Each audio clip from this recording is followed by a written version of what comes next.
Hello बच्चों, so the question here is under what two conditions shall the work done be zero even when a force acts on the body। ठीक है, तो बोल रहा है ऐसे कौन से दो कंडीशंस हैं जिनके अंडर वर्क डन जीरो हो सकता है किसी बॉडी का even if force is acting on that body. ठीक है, तो कॉन्सेप्ट यूज करेंगे यहां पे वर्क डन का।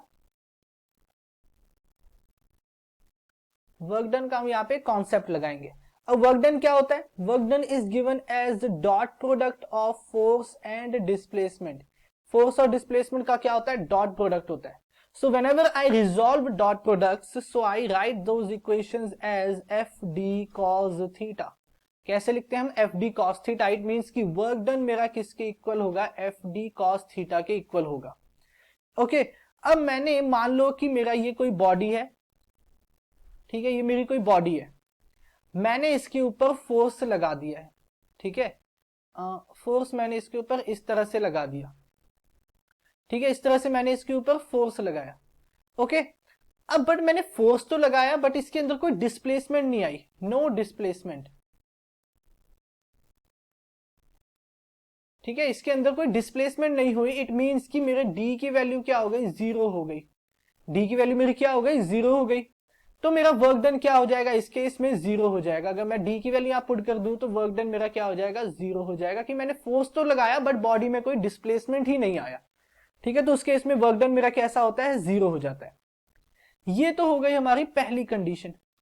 सेकेंड कंडीशन की बात करता हूं, तो सेकेंड कंडीशन देखो क्या है। सेकेंड कंडीशन ये है, when force acts perpendicular to the direction of displacement, to the direction of displacement.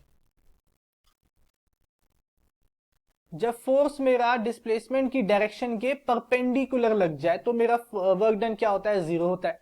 Perpendicular कैसे? मान लो कि ये मेरा ऑब्जेक्ट है कोई, इस तरह से मेरा कोई ऑब्जेक्ट है। ठीक है, इसके ऊपर फोर्स लग रहा है डाउनवर्ड।